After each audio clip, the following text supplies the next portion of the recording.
Welcome to Choose Love, the podcast, the show that chronicles the extraordinary love of ordinary people. Our hope is that these stories will help inspire us all to #choose love. The podcast is presented by Elle and Adira, your digital bridesmaid. We're here to take your squad moments to the next level and to help curate your bridal style so that you can focus on love. I'm Eddie Weisfeld. Now, usually on the episodes I produce, I interview our guests and then I piece together their story. But this week, we explore Aleisha and Rich's love story, and there is no way that I could do it justice. So, here's their amazing story, told by Aleisha herself. Enjoy. I'm Aleisha McCormack, and what am I? A podcaster, author, comedian, entrepreneur, and by day, I'm a TV producer. My lovely husband, Rich, is an architect, and he also runs our business with me, which is Bridechilla, something that I launched 4 years ago now after we got married. And I decided that the wedding industry was a little bit bullshit. It was a bit one-sided and confusing for so many people when they get engaged and they get all loved up and then they go to start planning, and it can be really confronting and overwhelming. And when we were getting married, I found a lot of the information that was being shared with us not that great, not that supportive. And a lot of the wedding media really was perpetuating so many of these messages. So when Rich and I moved from Australia to London about 5 years ago, I was getting a bit of a creative urge, a bit of an itch, because I'd spent a lot of time doing stand-up comedy and performing in our hometown of Melbourne. And when we got to London and we set up our life here, I thought, you know what, I'd love to do a podcast. And at the time, there was no one really doing anything in the wedding sphere. So I thought, I will just buy a microphone and just start to talk, basically, share our story, some of the things that I learned, and then also find experts and interesting people to provide information that can help other couples. So it really started as a project that would have probably, in my mind, have gone for 10 episodes. But this week we released episode 372 of the show. So it's just been going, and I'm so proud of it. So from there, we basically have expanded the brand of Bridechilla into e-commerce and merchandise and also books, because to me, it was a natural progression to be able to take the messaging and all the stuff that I've learned over the years of producing this show and put it in book form. So we have the Bridechilla Survival Guide, which is a long-form wedding planning book. I then wrote the Bridechilla Field Guide, which is the field planner that you can take out and write in, and it's got all these questions that you can ask vendors. It's a really helpful filler-outable planner. And then recently I released the Maidchilla Manual, which is our bridesmaid guide, and that came from so many people in our Bridechilla Facebook group and messages, and people sending in questions for the Bridechilla Q&A episode saying, I'm struggling to communicate with our bridesmaids. I don't really know what to do. Our relationships are falling apart. I'm stressed. It's dramatic. And really, it comes down to being able to tell people what your expectations are and share that with them. And I decided to put that in book form and create this really supportive guide for bridesmaids so you can gift it to them. They can learn a bit about what being a Bridechilla and a Maidchilla means to the bride. And then also, it's a lovely book that's sassy and fun. So in short, that's what I do. Rich and I met on Facebook. We met in 2009 and we met by accident. We weren't out there looking for love on Facebook. It was actually a happy coincidence that we both had a mutual friend, and we both grew up in Tasmania, Australia. And Tasmania is a small island underneath the big island in Australia, and Hobart, the capital city, is sort of like a big country town. It's a city, but a lot of the time people know other people. We've all got connections to each other in some way without sounding too yokel and colloquial. So I had commented on my friend's Facebook post, and Richard also commented on that post, and he had referred to a quote from Arrested Development, and no one else in the thread got it, and I thought it was really funny. And when I moused over his name, it said that we had 30 something mutual friends. And I thought, this is really weird. How do I not know this guy? We've got so many people in common. So it sort of kicked off from there. We started to talk a little bit, and it came out that Rich had just moved from Hobart to London, and he was starting life there. He just got a visa. He was going to live there for a couple of years to work, and then his plan was to come back to Australia and do some further education and become an architect. And the more we chatted, the more we just connected. And I was like, man, it's just such a shame he's moved countries, because I was living in Melbourne at the time. I was a comedy writer for a really popular TV show. And I just thought, well, that's a shame. But we started to chat, and we even Skyped a few times. And when we Skyped, it was just really normal. I felt like I'd known this guy for a long time, and I think he felt the same way. And the more we started to talk, the more we both were really convinced that this could be something. So we sort of dated long distance for a while without actually meeting. And then it was decided that maybe I should take a trip to Europe during the European summer in July. And I thought, you know what? Fuck it, I'm going to buy a ticket on my credit card and I'll have an adventure. And it just happened to be that I was offered a job. Well, I went for an audition for a new TV show, and they said, you got the gig, but you need to start in July, which is when I'd planned to go and visit Rich. And this was in May. And they said, you know what, you could go now. You could go and visit this guy now or go on your holiday. But if you go in July, the job doesn't exist for you. So I called Rich and I said, listen, can I come to London this week instead of in 2 months' time? And he said yes. And so the adventure began. I arrived at Heathrow Airport very early one morning, and he greeted me at the gate, and it was just surreal. I don't want to say it was magical. I mean, it was amazing to meet this person that I'd been speaking to for 4 months in person. And I felt really connected to him because we had had this long distance, like old fashioned courtship where you write letters and you can't touch each other physically, but you feel like you've really gotten to know them. So it actually felt so familiar to be in his company. And we knew so much about each other, but it was actually experiencing that, I don't want to say electricity because that sounds gross, but just feeling that you're in someone's presence that you really like. And it was buzzy and exciting. So we spent the next month really living off our credit cards and having adventures. We went to France and hired a car and just drove. I mean, it was all stuff that you imagine doing when you're like footloose in France, fancy free, you have nothing to lose. And it was thrilling. It really was. And we got to the end of that month and I turned to him and you've got to know, I'm an only child. I'm very independent. I can absolutely exist on my own. And a lot of the times, as I'm sure listening to this, you probably go, yeah, I agree with you. A lot of people annoy me. They shit me, as we'd say in Australia. And I looked at Rich and I said, you know what?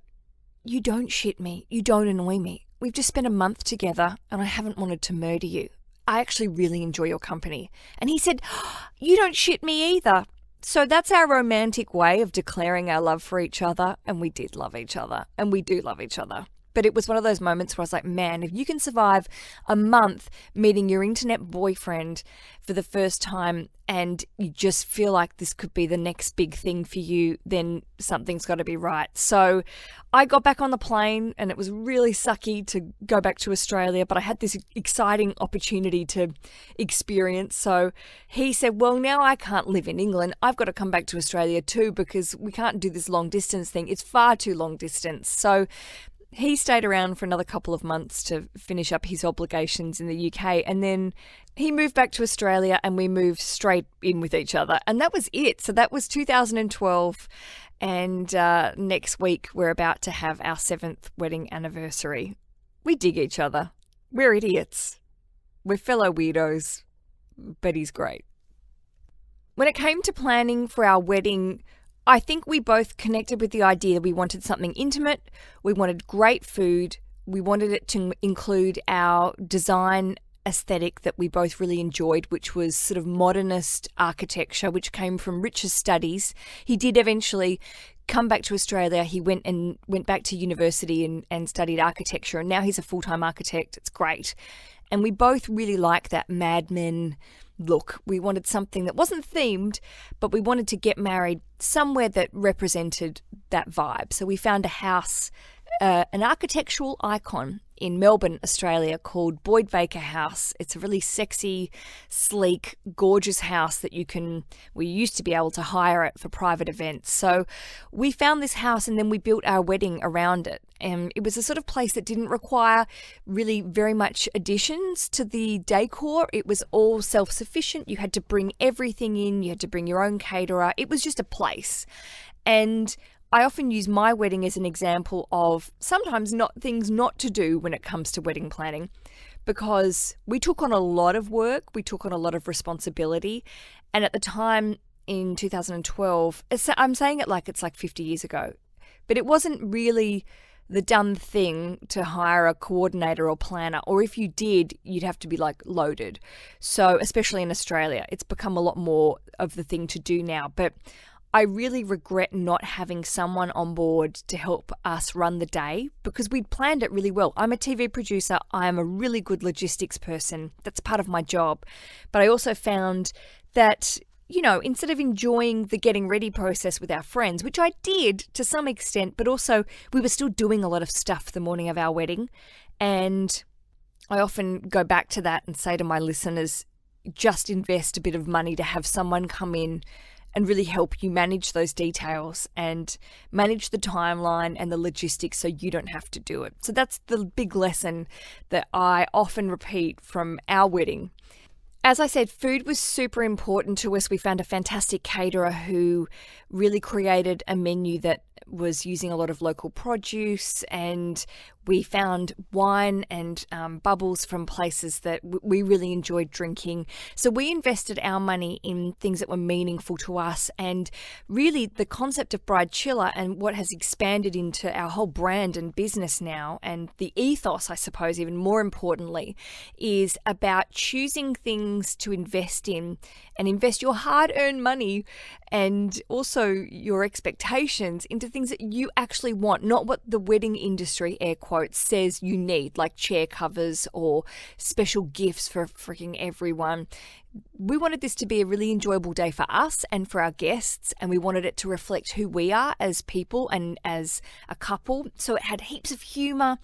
We didn't want to take it too seriously. I mean, we took the wedding ceremony really seriously and our commitment to each other, but we wanted it to be a fun party, and we didn't want to feel like we were wearing the weight of tradition and all of the expectations that you were going to follow the plan that everyone else followed. So it really did inspire what we've gone on to build and the messaging that I repeat every week in different ways about finding the plan and finding the vibe and the meaning in everything that you do to create a fabulous, meaningful celebration, and not feeling this pressure to go, well, everyone else does this thing, so we need to do it. It doesn't interest me. And I think it's I don't want to say it's the one day in your life, but it's a day in your life that you invest a lot of energy and thought and love into. You should be able to do whatever the freak you want to do with it.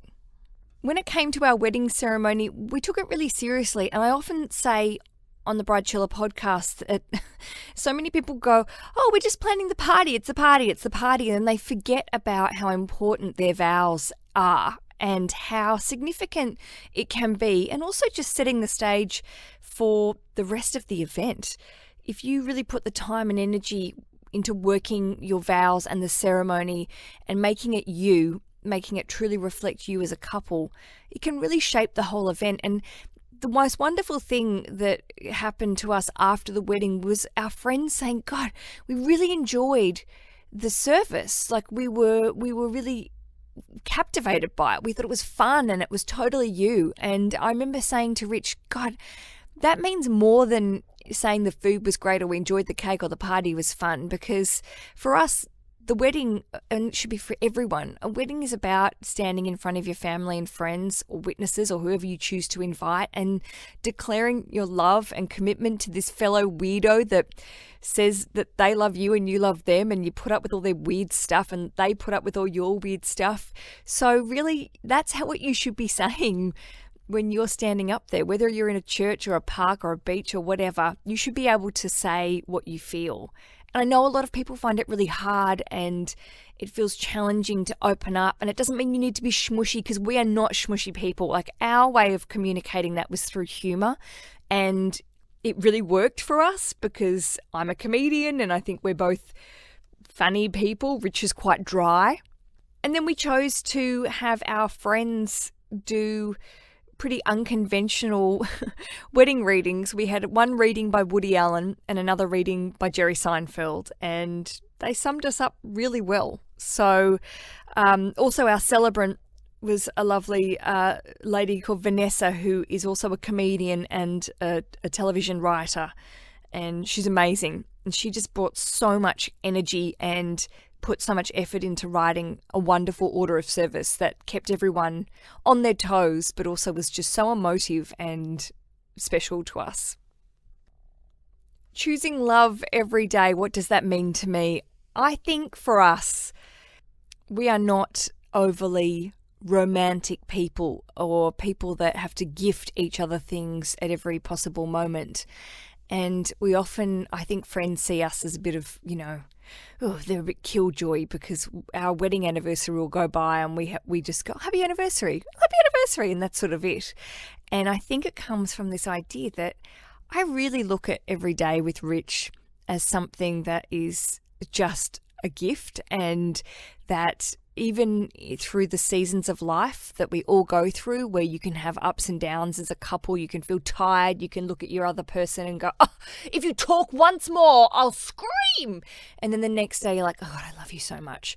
You are just the best thing ever. And that's, to me, what love is. Love is about being with this person, sharing a journey, and this journey might be bumpy, but sharing this journey together and being able to do things like launch a business from your kitchen table because one person's come up with this idea and the other one's like, all right, we've both got full-time jobs and you need help and I think I can help you. Let's do it together. And being able to turn to that other person, Rich, my husband, and just go, oh my God, we're doing this together. We're going to run a business as well as running full-time jobs and feeling like complete lunatics most of the time. And then him going, of course we're going to do this. Are you crazy? We're built for this. We can make this happen. We're a team. So for me, choosing love is about teamwork, and it's about really supporting the other person and understanding that, things are going to be fabulous, things are going to be challenging, but in the end, you have chosen each other, and all you can do is communicate well, put up with each other's stuff, and celebrate all the good times. Often people ask me, oh, so you do a wedding podcast. Are you a wedding planner? Are you in the industry? And I'm like, oh my God, no.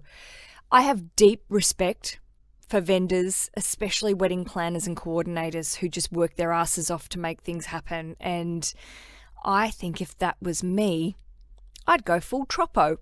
So I like to say I'm like the lay person. I'm learning with my listeners, and I just try and empower them with all this information, not overwhelm them, but give them the information to make the decisions that work for them when it comes to planning their wedding, and also all the peripheral stuff that sometimes surrounds wedding planning, but the wedding industry and the wedding media really ignore, like mental health and body image. You don't pick up a wedding magazine and hear about depression and wedding planning, or thinking about mental illness and guests, or figuring out a positive way to talk about bodies that aren't referring back to sweating for the wedding, and this concept that we're all going to change because it's a party and you're planning a wedding, so you should get thin, which I just feel like is so exhausting. And especially when you get engaged and you hit I'm engaged on Facebook, and then straight away you are just like bombarded with advertisements to change your body image, to whiten your teeth, to look different. Because when it comes back to it, your partner has chosen you and you have chosen your partner because that's who they are and you love them for who they are. They're not expecting some sort of freakish transformation at the end of the aisle because Facebook has served you an ad. And it really bothers me that a lot of the wedding industry still perpetuates a lot of this stuff. So Bridechilla is a really positive place. It's optimistic, but it also kicks ass when it comes to saying we're not going to put up with all of that. We're going to block it all out, and we're going to instead focus on providing information that's helpful and makes us feel good, and also gives us the power to say, I don't want that person to come to my wedding. I want people to come to my wedding who I love and enjoy their company. I don't want a fake smile and feel that I've invited them out of obligation. I want to be able to provide information about budgeting and working together as a team, so I get money experts on the show. I've had so many interesting guests, and we talk about so many things that aren't necessarily directly wedding related, but when it comes back to it, will give you all the energy and great vibes and information to plan your wedding and also work on your marriage and relationships into the future. Because why plan a wedding if it all just falls apart because you've been focusing on planning a party instead of thinking about what you can do to mature and strengthen your relationship?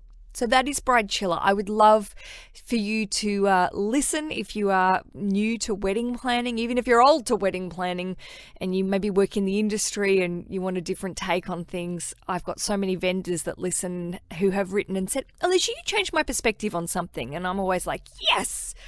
It's exciting. There are over 370 episodes of Bridechilla available wherever you get your podcasts. Just search for Bridechilla, and they're all free. If you're looking for an episode to start out with, don't feel obligated to go back to episode 1, but the best intro episode that I recommend is 286. Episode number 286 is the Fuck It Bucket. It was something that I was inspired to record after I read a Reddit thread, which was referring to this thing called the Fuck It Bucket. And I'm like, this would work really well in weddings. And people were saying, what would you put in the Fuck It Bucket? What are the things that you're throwing away that you don't feel obliged to do it for your wedding? So I wrote a big long list, and this is the episode. It's all about just stuff that you can let go, that you can shake off, that people don't notice if it's not happening at weddings, or it's like all the DIY projects that you're never going to finish. Just let them go. Put them in the Fuck It Bucket and watch them burn. So that's where I'd say to start, 286. Also, if you would like to learn more about my books, you can visit bridechillastore.com. All of our books are independently produced and published. That really means, in short term, I wrote them, Rich designed them, and we had them published ourselves. We've invested into our own business because we saw it as a way to really produce the books that we wanted to read.